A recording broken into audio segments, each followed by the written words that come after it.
Vodafone idea का AGR amount तय हो चुका है कि कितना देना है। कंपनी को देने थे करीबन करीबन 88,000 करोड़। कंपनी के हिसाब से उन्होंने 80,000 करोड़ के आसपास की प्रोविजनिंग कर रखी थी। अमाउंट आया है 64,000 करोड़ के आसपास। अब इसका भुगतान 2 चरणों में करना है। पहली बात है कि अगले 10 साल तक कोई पेमेंट नहीं करना है। उसके बाद 2032 से लेकर 2035 के बीच में करीबन 100 करोड़ देने हैं उनको, यानी कि 4 साल में 400 करोड़। छोटा सा अमाउंट है। असली पेमेंट शुरू होता है 2036 से। 2036 से 2041 6 सालों में करीबन करीबन 10,600 करोड़ हर साल देने, यानी कि यहाँ पर देने होंगे उनको 63,500 करोड़ रुपए के आसपास के। तो कुल मिलाकर 64,046 करोड़ का भुगतान होगा। अब बड़ी बात है कि ये कितनी बड़ी राहत है। 87,000 करोड़ के सामने देना है सिर्फ 64,000 करोड़, तो सीधा सीधा 23,600 करोड़ का फायदा तो एक हो गया। अब 10 साल में तो सिर्फ 400 करोड़ ही देने हैं। उसके बाद 10 से 16 साल के बीच में करीबन करीबन 63-64,000 करोड़ देने हैं। अगर उनकी नेट प्रेजेंट वैल्यू एनपीवी निकाले, अब आप कहेंगे एनपीवी क्या होता है? जो पैसा आज आपको देना है, जो 10 साल बाद देना है, जो 10 साल 15 साल बाद पैसा देना है, उसकी आज वैल्यू कम हो जाती है, राइट? तो उसकी एनपीवी निकल कर आती है सिर्फ 26,000 करोड़ रुपए।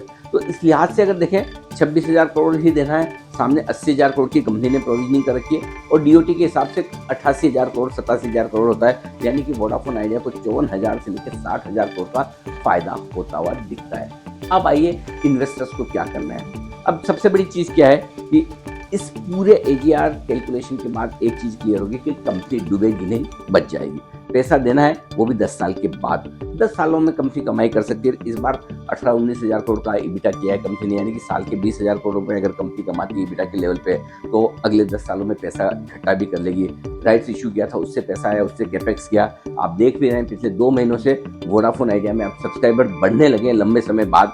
अगले 3 सालों में कंपनी को करीबन करीबन 45,000 करोड़ का कैपेक्स करना है, उसमें से 25,000 करोड़ बैंकों से जुटाना चाहती है। अब बैंकों से फंडिंग मिलना आसान होगा। अब ये तो बात हुई डेट साइड पे। इक्विटी साइड में क्या? अब इक्विटी साइड में सरकार तो नया पैसा डालने वाली है नहीं, सबसे बड़ी शेयर होल्डर है। ये देखना होगा कि क्या बिरला ग्रुप और इक्विटी लाता है या नहीं लाता है, या फिर ये कि एक थोड़ी कंपनी को ठीक ठाक साइज पर बना लें और उसके बाद हो सकता है सरकार सोचे कि भाई हमारा काम तो है नहीं ये कंपनी चलाना, हमारे पास तो बीएसएनएल ऑलरेडी है, तो हो सकता है किसी प्राइवेट प्लेयर को या फॉरेन प्लेयर को अपनी इक्विटी बेच दे, विदेशी टेलीकॉम कंपनी को बेच दे। कुछ ना कुछ अलग होगा ही। अब इस लिहाज से इन्वेस्टर्स के लिए हाई रिस्क हाई रिटर्न वाला निवेश रहेगा। लंबे समय से आपके पास शेयर हैं तो डेफिनेटली होल्ड करिए। मुसीबतें खत्म हो चुकी है। अब देखना ये कि वोडा आइडिया कितनी तेजी से रिवाइव करता है, जिसके चांसेस पूरे बनते दिख रहे हैं। आपको फंसे हुए अगर इन्वेस्टमेंट्स हैं तो मैं उम्मीद करता हूँ कि निकलने का पूरा मौका मिलेगा। और आज भी स्टॉक एक बार तो काफ़ी मजबूती से खुलना चाहिए, उसके बाद देखते हैं प्रॉफिट बुकिंग आती है या नहीं। लेकिन ओवरऑल वोडा आइडिया के इन्वेस्टर्स के लिए ये एक अच्छी खबर। आप बताइए आपका क्या है टारगेट वोडा आइडिया के लिए? इस पूरे डेवलपमेंट के बाद कितनी हो सकती है तेजी और क्या है लंबे और बड़े टारगेट?